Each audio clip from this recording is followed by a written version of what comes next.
Imaginez le scénario d'un hôpital quelque part en Suède après la Seconde Guerre mondiale, et dont les dirigeants décident de procéder à une expérience malsaine en gavant les résidents de sucreries pour observer les résultats désastreux sur les dents. Et imaginez que les résidents de cet hôpital, qui seront gavés au sucre jusqu'à en détruire leurs dents, soient des handicapés mentaux. Un pitch génial pour un film d'horreur, hein? Non. C'est le cas qu'on va voir aujourd'hui, un cas réel qui n'a fait parler de lui que des dizaines d'années après s'être produit, un cas qui s'apparente à de la torture, c'est le cas de Vipeholm. Vipeholm. Exactement.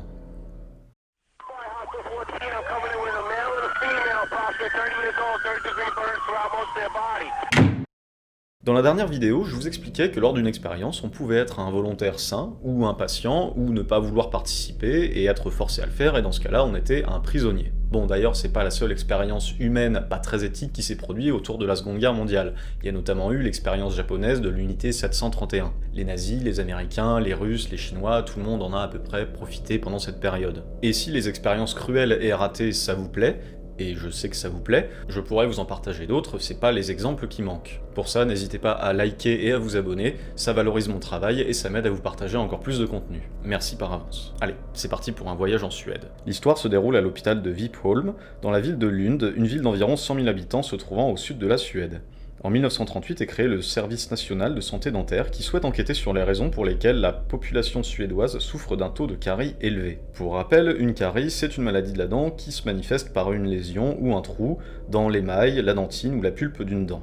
Il y a plein de facteurs qui peuvent provoquer une carie, comme ce que l'on mange, mais globalement, la carie, c'est un déséquilibre de la flore bactérienne à la surface de la dent. Et à cette époque en Suède, ça frappe particulièrement fort, puisque environ un seul soldat sur 1000 ne possède pas de carie. C'est pas moi qui l'invente, hein, ça vient d'une étude de 1943. Selon le gouvernement, la prolifération des caries dans la population suédoise sera due à une trop grande consommation de produits sucrés. Mais à cette époque, il n'existe aucune preuve scientifique que le sucre est bien responsable des caries dentaires. Il s'agit donc de mettre en place une étude pour le prouver. Et en fait, il y a pas mal de monde qui veut le prouver à cette époque, et de façon amusante, l'étude est financée plutôt facilement, et parmi les participants, on retrouve le gouvernement, financé par des instituts de recherche et par les dentistes eux-mêmes, qui souhaitent guérir la population, peu importe l'issue de l'étude, et par l'industrie sucrière suédoise, et les industries du chocolat et des bonbons, qui veulent mettre en avant que leurs produits, et le sucre de façon générale, n'est pas responsable de l'apparition de caries chez la population. En gros, ils veulent prouver qu'on peut en consommer à outrance, et qu'il n'y a pas de problème. Vous vous doutez déjà du résultat, et comme on dit en suédois...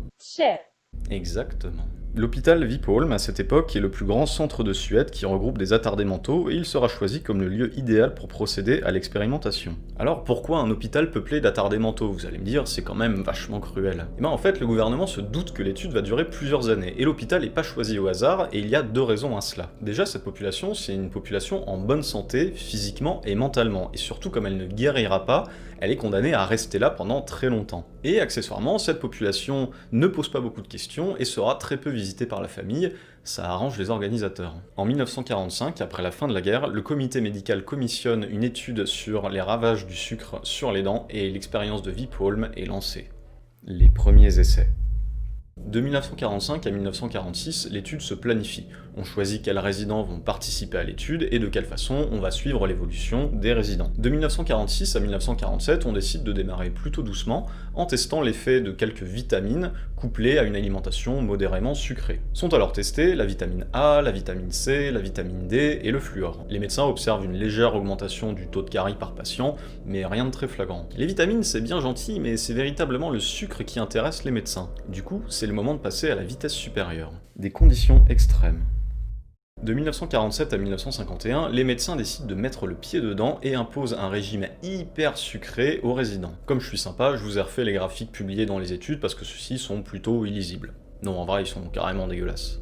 Il y a donc différents groupes à qui les médecins donnent une alimentation différente. Le premier groupe, c'est un groupe témoin, à qui on donne une alimentation normale pour comparer les résultats, et le nombre de caries de 1946 à 1951 augmente doucement et reste en moyenne autour de 15 à 16 caries par personne. Le second groupe sont ceux à qui on donne des repas renforcés en sucre. On leur donne des doses de sucre par des solutions liquides, en plus d'un pain spécialement fait pour l'expérience enrichi en sucre. Là déjà, les résultats sont un peu plus élevés selon les groupes, mais ça reste en accord avec le groupe témoin. Ça augmente un peu au fil des ans, mais c'est acceptable. Le troisième groupe, c'est ceux à qui on donne 8 caramels au beurre entre chaque repas pendant plusieurs années, en plus d'une alimentation enrichie en sucre. Et là, on observe une augmentation significative du nombre de caries par personne au fil des années. Ok, donc 8 caramels entre chaque repas pendant des années, ça a un impact plutôt évident. C'est logique quand on y pense, puisque c'est un concentré de sucre et ça colle aux dents. Ok, donc 8 entre chaque repas, ça marche bien. Hein. Et si on en mettait plus? Plus genre 10? Genre 24. 24 caramels entre... Mais c'est énorme quand même, 24, non? Ouais. Allez, donc c'est parti, quatrième groupe, et cette fois, on leur envoie 24 caramels au beurre entre chaque repas pendant des années, et là... Touchdown confirmed. Proceed.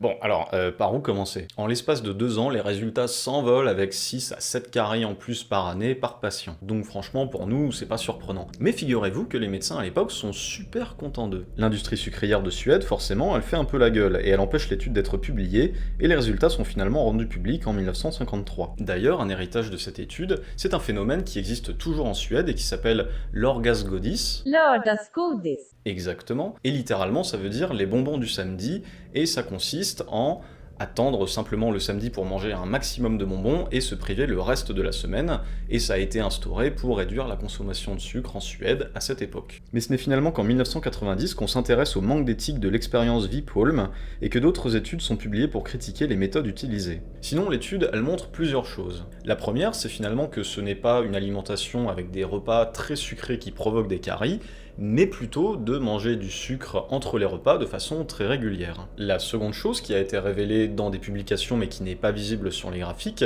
c'est que 20% des résidents qui recevaient des doses de sucre énormes n'avaient en fait pas une seule carie. Ça met en avant qu'une alimentation très riche en sucre, ça ne provoque pas nécessairement une apparition de caries, mais ça favorise grandement l'apparition de ces caries. De la même façon, certains résidents qui avaient une alimentation très pauvre en sucre développaient quand même des caries au fil du temps. Il y a donc de nombreux facteurs en dehors du sucre qui peuvent provoquer l'apparition des caries. D'ailleurs, chez certains patients de Vipholm qui avaient un taux de caries très bas, voire aucune, les médecins se sont intéressés à leur famille, leurs parents, leurs frères et sœurs, et ils ont observé que ceux-ci avaient également beaucoup moins de caries que la moyenne. L'existence de caries serait donc aussi un facteur génétique. Une troisième observation, un petit peu optionnelle, serait que l'état physique et mental des résidents de Vipholm se serait amélioré au fur et à mesure des années. Mon interprétation, c'est pas que ça a un rapport avec le sucre, mais c'est surtout qu'ils étaient au cœur d'une expérimentation.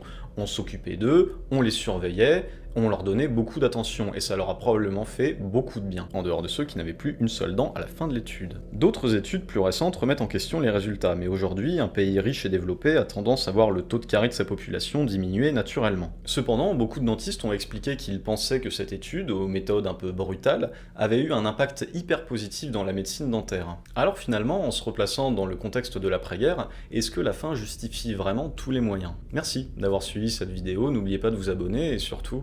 Ta hand om dig själv. Exactement.